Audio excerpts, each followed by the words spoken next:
Some of y'all been reaching out to me, asking me if I can do a part 2 to the story that I released about my obedience to God, about leaving my hometown to going from state to state and living from hotel to hotel, being homeless on the streets with my daughters. Because part 2 is God waking me up in a vision, telling me to move from Atlanta to Texas. I obeyed his voice. I did not take a lot of things with me. All I took was what I could. So I left everything back in Atlanta in my storage. I'm talking about I left everything in there, my salon equipment. I left a lot of me and my daughter's clothes, brand new shoes, furniture, beds, like everything, TVs. I left everything behind to follow the voice of the Lord. And so once I got to Texas for about 2 weeks, we were still homeless, living in our car, in and out of hotels, living in survival mode, praying and asking God to sustain us, to bring us money, to send us money, to get us by, to get a room. And so when God sent me to Texas, it was literally still a dry place, and it was a dry time, and it was a dry season, to where it still looked like I was in Atlanta. And then what I had to realize was that God still was testing me to see if I would trust him in unknown places. And I realized that in that I needed to fully surrender to the test.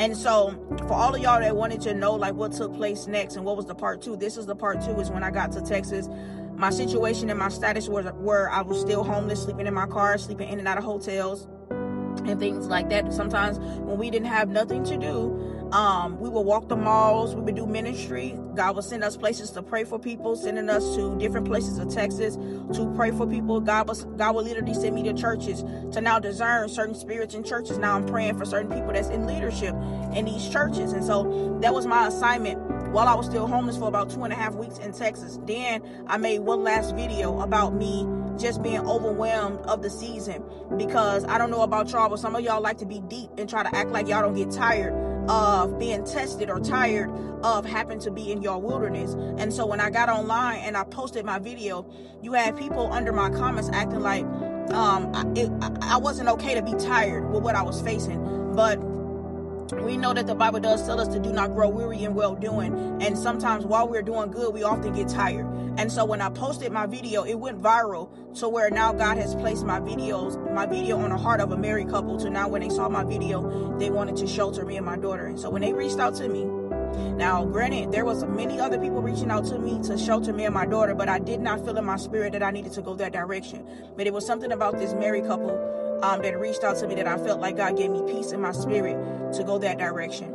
And so by August 8th, God had gave us shelter. August 8th, God finally released me from being on the streets with my daughter, so now we have shelter. And these married couple opened up their doors for me. I'm talking about gave me and Lele our own room. We was no longer sleeping in a car. We was no longer sleeping on somebody's couch where we didn't have privacy.